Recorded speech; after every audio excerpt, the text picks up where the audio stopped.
estamos de regreso. Ya estamos de vuelta, haciendo las 9:35 de este día, miércoles 29 de junio. Se nos fue junio y ya está aquí con nosotros nuestro invitado. Así es. ¿Cómo estás, Levi? Muchas gracias por esta nueva invitación, gracias por darnos esta oportunidad de poder seguir comentando algo que es fundamental y como ya lo hemos conversado en los distintos programas anteriores, como es este nuevo texto constitucional y particularmente esta importante decisión que como ciudadanos y ciudadanas de nuestro país tenemos que decidir este 4 de septiembre. El objetivo de este espacio es poder informar, es poder entregar aquellos elementos que permitan a nuestros apoderados, a nuestros jóvenes, a nuestros vecinas y vecinos de la comuna de Cabreo poder decidir de manera informada y de alguna manera que el debate siempre pueda llevarnos a tener espacios de conversación, no entrar en esa polémica que muchas veces no contribuye en nada y hacer de este proceso constituyente una oportunidad democrática de diálogo ciudadano y que de alguna manera finalmente lo que se decida ese 4 de septiembre sea lo que la mayoría de los chilenos quieran para el país. Así que muy contentos, saludamos de manera afectuosa a cada uno de nuestros establecimientos que en este minuto están laburando, nuestro departamento de educación también que en este momento también está ahí trabajando y preparándonos también para lo que es el término del año del semestre y también para lo que viene en el segundo semestre. Ya vamos a hablar de eso. Perfecto, perfecto, con gusto también. Bueno, y como usted mencionaba, queremos aclarar un poquito algunos puntos. Hoy día tenemos puntos súper importantes que comentar. Cuando ya queda más o menos 2 meses para este importante hecho en nuestro país, hoy día vamos a hablar de los derechos sociales de la nueva Constitución. Entonces, para empezar, ¿qué son estos derechos sociales? ¿A qué nos referimos? Bueno, hablar de derechos sociales es como lo fundamental que hoy día hay que observar en este texto constitucional, porque de alguna forma definirlo en simple podrían ser como aquellas condiciones que el Estado entrega a todos los ciudadanos del país para que podamos lograr ciertas autonomías, para que logremos el desarrollo pleno como habitantes de un Estado, de un país. Y en ese sentido los derechos sociales finalmente uno los puede definir como aquellas obligaciones que el Estado va a tener con cada uno de sus habitantes. Y aquí hay un punto interesante que hay que recordar de lo que habíamos conversado en los programas anteriores, que tiene que ver con el concepto de, bueno, ¿qué es lo que el dinero finalmente puede comprar y no puede comprar? Como dimos el ejemplo del agua, por ejemplo. Claro, conversamos en ese capítulo y en este caso usted, Pablo, trajo como ejemplo el tema del agua, donde definimos qué probabilidades finalmente y con qué yo me puedo desenvolver como ciudadano. Los derechos sociales son aquellos elementos bases que todo ciudadano tiene, que uno los puede percibir por el solo hecho de vivir en un país, con el solo hecho de ser ciudadano, son inalienables. ¿Ya? ¿Qué significa eso? Que no nos podemos despojar de esos derechos sociales porque nos van a pertenecer siempre. Y al pertenecernos a esos derechos sociales, podemos exigir al Estado el cumplimiento de estos derechos sociales. Y aquí hay un punto muy importante que se diferencia de la actual Constitución, porque esta define una serie de derechos que si de aprobarse este texto se pueden ir exigiendo. Este texto constitucional no indica cómo se van a entregar estos derechos, no indican cómo se van, cuál es el alcance que van a tener, y cuando hablamos del alcance, el alcance siempre va a ser universal, porque está en la Constitución, sino en la forma en cómo esto se va a proceder, porque indica que finalmente serán, en este caso, el legislador el responsable de buscar los mecanismos para que esto sea posible. no solamente el legislador, sino le va a corresponder a los gobiernos de turno crear políticas públicas para que estos derechos se vayan desarrollando y se vayan entregando a los ciudadanos y ciudadanas de Chile. Por ende, yo lo que quiero plantear y particularmente invitar a nuestras comunidades, a nuestros padres y apoderados, a nuestros vecinos y vecinas, es que puedan revisar en detalle este apartado del nuevo texto constitucional, porque de alguna forma nos va a indicar a todos nosotros cuál es la obligación que el Estado va a tener con cada uno de nosotros, y el Estado qué es lo que tiene que hacer, es buscar los mecanismos para que ese derecho que va a estar ahí redactado en la nueva Constitución pueda ser garantía y pueda ser exigido y cumplido, en este caso por el Estado de Chile. Así que en ese sentido, si tenemos que definir particularmente el concepto de derecho, podríamos decir que son todas aquellas condiciones que permiten que nosotros alcancemos la plena autonomía y el desarrollo pleno como ciudadanos de un territorio.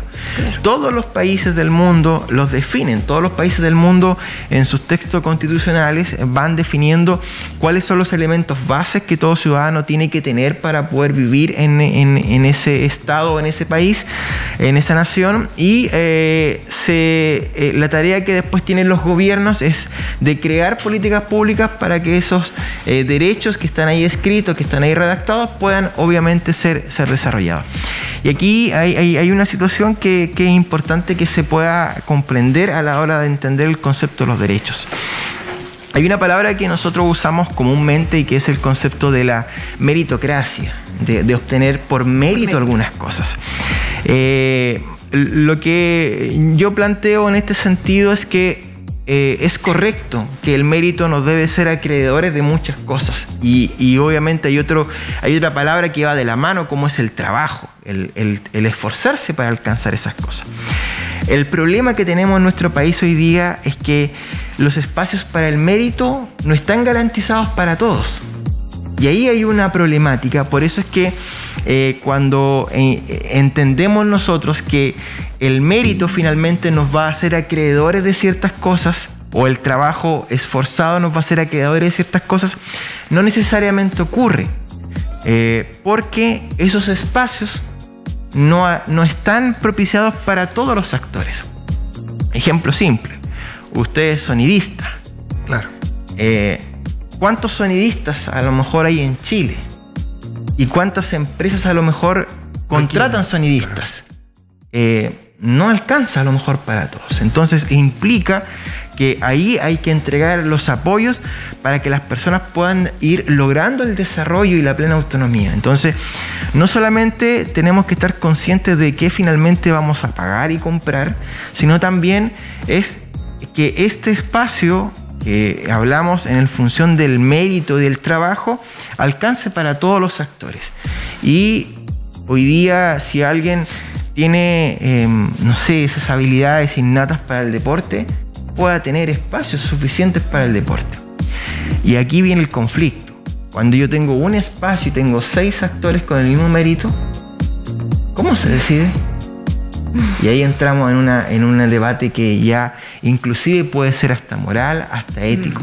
Entonces, tenemos que ir entendiendo nosotros que el trabajo, el mérito son muy importantes, pero eso también requiere que se otorguen los espacios para que las personas puedan desarrollar ese trabajo y ese mérito. Y eso es lo que hoy día no necesariamente está garantizado. Y si ustedes recuerdan, en el movimiento social, en el conflicto social del 2019, hubo una canción lema que se usaba, el famoso de la canción de los prisioneros, el baile de los que sobran. Esa es la condición, no es una crítica destructiva, sino lo que está indicando es que no va a alcanzar los espacios para todos. Y eso implica que como comunidad, como país, tenemos que entender que tenemos que colaborarnos unos con otros, porque esa es la realidad. Va a haber espacio para una persona talentosa, pero ese talento lo pueden tener 10. Y ahí está el conflicto que vamos a tener. Entonces, la condición de tener derechos sociales es que podamos tener elementos bases para tener un punto de partida más o menos común todos los actores, y que de alguna forma con base a ese elemento que nos están dando, ir construyendo de manera autónoma nuestro bienestar. El acceso, por ejemplo, a la educación es parte de un debate permanente. Y eso es una de las cosas que vamos a ir comentando en los siguientes programas, porque tiene que ver profundamente con el concepto de los derechos sociales. Entra, y con esto finalizo en el concepto del derecho, entra a discusión un punto interesante, que es que la posibilidad que el Estado te entregue o te genere derechos sociales puede coartar tu libertad. Y no necesariamente es así, porque lo que permite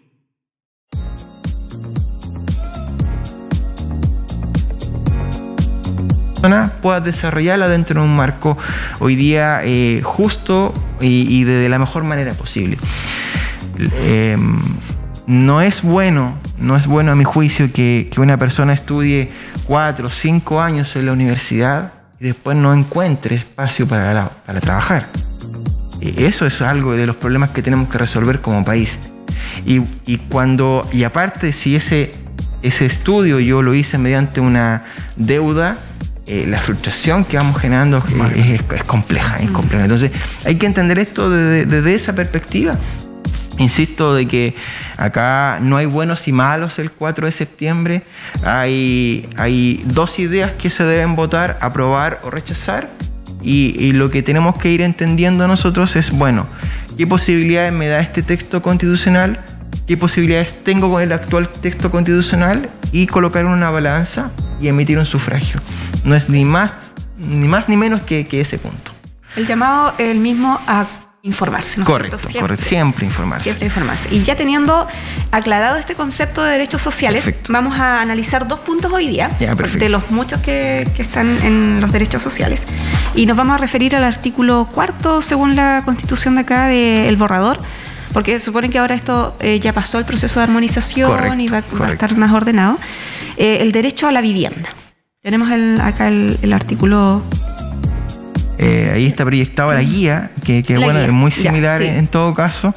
Textualmente dice, y tal como está proyectado, toda persona tendrá derecho a una vivienda digna y adecuada que permita el libre desarrollo de su vida personal, familiar y comunitaria. El Estado podrá participar, y aquí hay un cambio importante, en el diseño, construcción, rehabilitación, conservación e innovación de la vivienda, considerando particularmente a personas con bajos ingresos y grupos de especial protección. El Estado garantizará la creación de viviendas de acogida en caso de violencia de género y otras formas de vulneración de derechos y garantiza la disponibilidad de suelos para proyectos habitacionales. Aquí hay varias cosas que entran en debate de manera inmediata. Primero, es muy importante que nuestros vecinos y vecinas comprendan que este apartado no está en el actual texto constitucional. El derecho a la vivienda en el actual texto no existe. Está incorporado en este nuevo texto. Y aquí indica que dice de manera clara y explícita que toda persona tiene derecho a una vivienda digna y adecuada. Ahí estamos viendo la página oficial y el borrador oficial. El borrador oficial. Y es lo primero que dice. Correcto, dice, toda persona tiene derecho a una vivienda digna y adecuada. Aquí no está indicando cómo se va a entregar ese derecho, ni cómo vamos a tener acceso al derecho.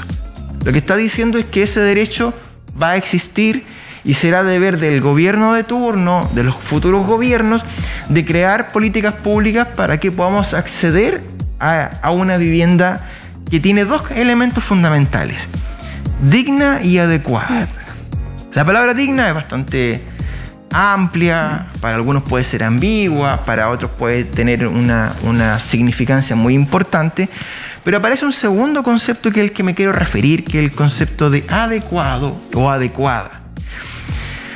España es uno de los países pioneros en incorporar este concepto en su constitución y usa el concepto de adecuado o adecuada para definir los parámetros que van a tener las viviendas que las personas van a requerir. Y aquí el concepto adecuado inmediatamente se ajusta a la realidad de los sujetos. Esa es una palabra muy importante que está puesta ahí. ¿Por qué? Porque no es lo mismo una vivienda adecuada para 4 personas que para 8 personas. Claro. O sea, si usted, el Estado le provee una vivienda y usted tiene 10 personas que vivir y le entrega un espacio para 4, el Estado no estaría cumpliendo con su obligación constitucional. Entonces, claramente hay que entender que lo que uno puede prever, esto es un supuesto, que la forma en que hacemos hoy día la política pública de vivienda no puede ser para poder lograr lo que está acá instalándose, porque todos sabemos hoy día que la forma en que el Estado está entregando viviendas son estándar, bajo una condición muy común para las mismas viviendas. La familia se adapta. Correcto, la familia se termina adaptando a la casa, o a la casa que está ahí. Y eso implica que las personas, al tener acceso a este derecho, creo yo que van a poder ir definiéndose distintos tipos de políticas públicas en el futuro. Y no creo que el Estado tenga con el tiempo esta capacidad de proveer el derecho mismo, sino va a tener que dialogar con todos los actores que hoy día lo están haciendo y buscar mecanismos para que esto sea posible de poder hacer. Porque una idea súper simple: si usted tiene acceso a un crédito hipotecario, sin las tasas de interés que hoy día existen, claramente usted podría acceder a una vivienda. Y si el Estado le asegura que frente a la posibilidad de que usted pierda su trabajo, no pierda su vivienda, claramente podríamos estar avanzando en estas posibilidades. Claro. Son ideas que están ahí, que pueden ser desarrolladas de esa forma, pueden ser de distintas maneras, pero es muy importante que podamos entender que esta obligación del Estado de proveer este derecho va consignando finalmente la probabilidad de que el legislador tenga que desarrollar distintos tipos de normativa. Los gobiernos van a tener que proponer distintos tipos de normativa. ¿Qué es lo que sí que es seguro que va a ocurrir? Que en la futura campaña presidencial, si este texto se aprueba, él o los candidatos o las candidatas que vayan a la presidencia van a tener que indicar cómo lo van a hacer. Y algunos van a proveer una forma, otros otra, y ahí ya no estamos cuestionando si tengo derecho o no, porque el derecho lo tengo. Claro, si no, tengo que elegir, oye, esa es una forma, claro, esta me forma mejor, esto es más rápido, es más eficiente. Bueno, son distintas formas. Entonces, acá hay un punto importante que está garantizado y que es un derecho social que hoy día existe en este texto y que en el actual texto no está mencionado. Qué importante, porque saca a la palestra un tema que en estos momentos no está. Correcto. La necesidad está, siempre ha estado. Correcto. Pero ahora lo saca a la palestra y va para poder ver y poder conversarlo y ver cómo se llega a eso. No, por supuesto. Y también hay que ser también muy categóricos que esto no resuelve el problema tampoco. No es una varita mágica. No porque esto esté aprobado significa que vamos a tener acceso inmediatamente. Lo que permite es que obliga al Estado a que se haga responsable como actor activo de la solución de estos problemas. Acá habla inclusive de que estas viviendas, cuando uno revisa el artículo que está en el texto constitucional, tiene que estar también en un entorno apropiado, tiene que estar, tiene que tener conexión con los distintos servicios que se van requiriendo. No es llegar y construir una vivienda a kilómetros de un lugar habitado. Se tienen que conectar las ciudades, se tienen que hacer que podamos vivir en comunidad. Así que el desafío es gigantesco frente a este derecho social en particular. Bueno, yo no me había fijado en la hora y nos queda un tema súper importante todavía, que es el derecho a la salud. A la salud. Mire, lo vamos a mencionar de manera rápida y creo que en el próximo programa vamos a hablar de manera más profunda sobre este derecho, pero particularmente el derecho a la salud dice que toda persona tendrá derecho a la salud y bienestar integral. Y aquí incorpora dos elementos fundamentales, incluyendo su dimensión física y mental. En cuanto a la salud mental, el Estado deberá generar políticas y programas, aumentando progresivamente su financiamiento. Y aquí, ojo, sobre todo en nuestra comuna, la atención primaria constituirá la base del Sistema Nacional de Salud. ¿Qué significa eso? Que hoy día primero, la universalización del derecho a la salud. Que en palabras simples, no deberían existir nunca más los bingos ni las rifas cuando usted enfrenta una enfermedad, porque el Estado debe garantizar esto que está acá, el derecho a la salud. Y el derecho no se compra. El derecho no es algo que usted pueda transar en un bien de mercado, sino usted simplemente, por el solo hecho de ser ciudadano de este país, usted puede exigirlo.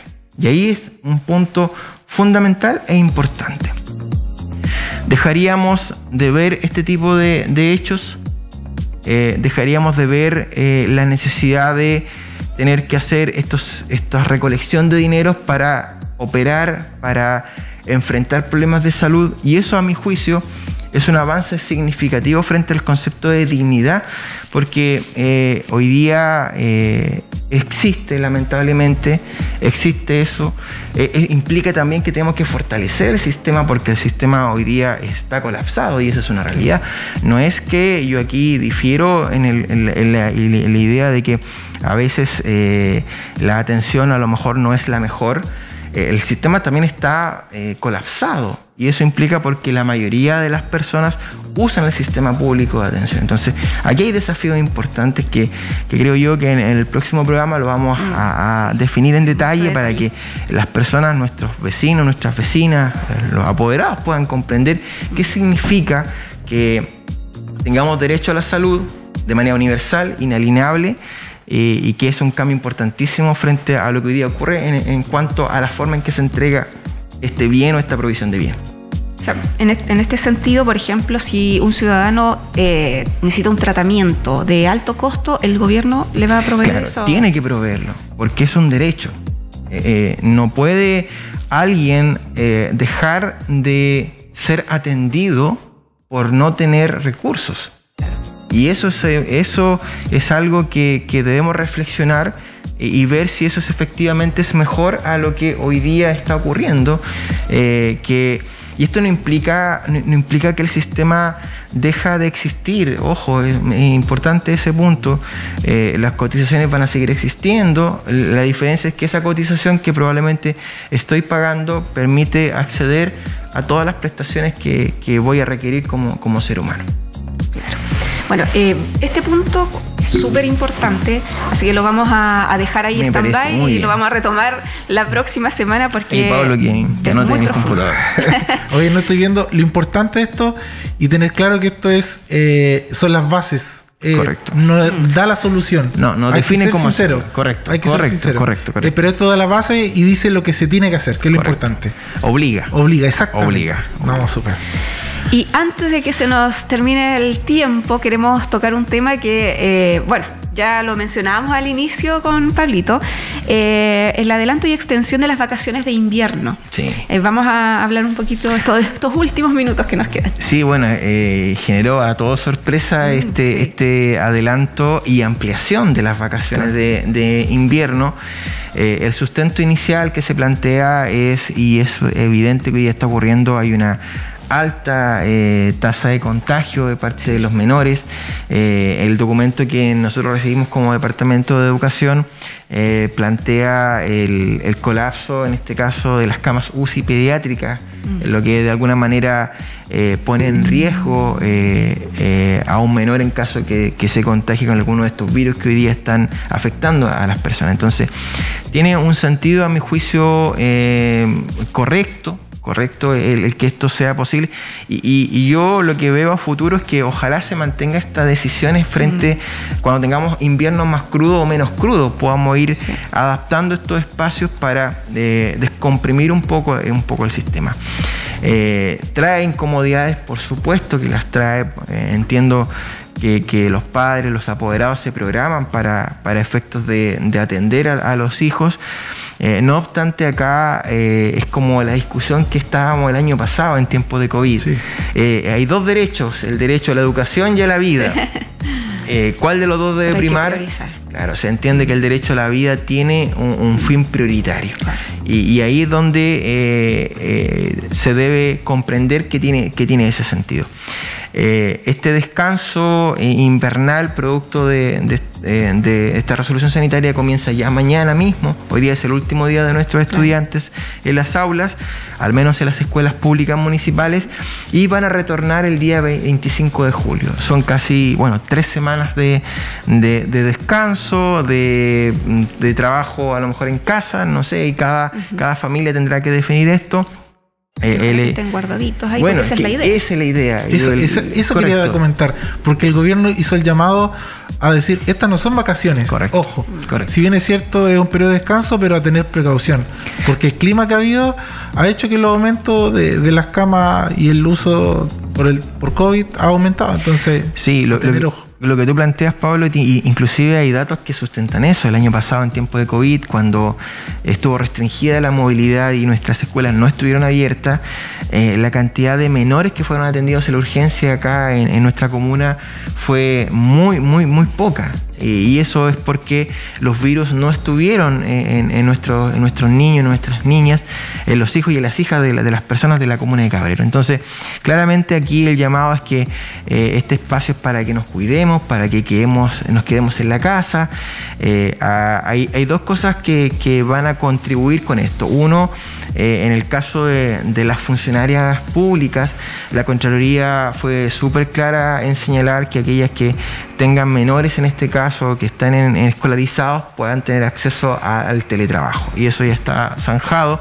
Y también la Inspección del Trabajo fue categórico también en solicitar a los empleadores que puedan autorizar el teletrabajo cuando esto se pueda, también para las madres, que en este caso les toque también cuidar a los menores en caso que sean parte de este receso. El receso no solamente, ojo, es para las escuelas con régimen semestral, sino también para las escuelas y establecimientos con régimen trimestral. Buen ¿ya? Por ende, ellos también mañana comienzan inmediatamente este receso sanitario y retoman las clases el 11 de julio los establecimientos con régimen trimestral. Ahí se amplió un poco porque el plazo de ese receso inicial era hasta el próximo miércoles y se amplió toda la semana. Por ende, estamos hablando cerca de 4, casi 11 días más o menos, en los cuales los niños no van a asistir al colegio. Es un periodo claramente suficiente para evitar que se sigan propagando los contagios en los estudiantes, así que esperemos que esto pueda ser bien usado, que podamos maximizar este esfuerzo. En el caso de las salas CUN y los jardines Junji que administramos como Municipalidad de Cabrero, el proceso es exactamente igual. El receso existe, hay atención en caso que se requiera, eso ya fue consultado a los padres y a los apoderados. Después viene un periodo en que se va a realizar teletrabajo y una semana de cierre obligatorio que es entre el 18 y el 25 de julio. Así que hoy día lo que queremos sugerir a los padres y apoderados, que frente a las dudas, a las consultas, los establecimientos municipales tienen teléfonos de contacto, pueden consultar. Es importante que se entienda que si algún apoderado, alguna apoderada solicitó atención para el menor en estos días, es eso, es atención, no son clases. Ya no va a haber una estructura de clases, sino el mismo ministerio entregó orientaciones para esta atención. Así que en ese sentido, que se entienda muy bien qué es lo que se va a realizar dentro de los establecimientos educacionales de la comuna de Cabrero. Así que la invitación, como dijo Pablo, es que nos sigamos cuidando en estos tiempos. Es real la situación hoy día del colapso que existe. Hay menores de nuestra comuna que lamentablemente han sido diagnosticados con algunos de estos virus y han terminado lamentablemente en el hospital de Los Ángeles. Así que queremos que eso no pase, cuidarnos y claramente esperemos que en estas 3 semanas poder descomprimir un poco esto y retomar de muy buena forma el 25 de julio. Claro que sí. El llamado es entonces a pedir comprensión, ¿no es cierto?, a las familias, a los padres, que vayamos juntos avanzando, mentalicémonos y, como bien decía nuestro director Daem, este es un receso sanitario. La idea es cuidarnos entre todos. Correcto. Pensemos en nuestros hijos un poquitito y ahí vamos a ir avanzando. Ya estamos cerrando el capítulo de hoy. Pablito, hoy ya estamos... tremenda. Agradecido de su visita, ¿no es cierto? Hay dudas que permanecen, pero vamos a seguir. Porque este tema es importante aclararlo. Con respecto a la Constitución, es importante sacar dudas. Así que esperamos tenerlo prontamente nuevamente para poder seguir hablando sobre este tema. No, si todo sale bien vamos a estar. Existe esta guía práctica que es un texto elaborado para que las personas puedan informarse, así que lo dejamos a disposición, Pablo. Si hay personas que lo requieran, que envíen algún mensaje al WhatsApp del programa o algún correo electrónico que ustedes tengan a disposición, y nosotros se los vamos a hacer llegar o les vamos a indicar dónde pueda retirar esta guía práctica que es bastante acotada. Son cerca de 50 hojas que explican en general cuál es la propuesta de este texto constitucional y las personas puedan hacerse una idea de lo que se va a tener que votar el día 4 de septiembre. Muchas gracias a ustedes por la invitación y como bien deseamos acá, esperemos que este receso sanitario pueda ser llevado de la mejor forma posible. Ya pues, agradecemos a don Levi, agradecemos a todos ustedes quienes estuvieron con nosotros haciéndonos compañía y nosotros haciéndole compañía a ustedes, así que muchas gracias. Nos vemos el viernes, si Dios quiere, Pablito. Así es, nos vemos el viernes con otro lugar. No se olvide.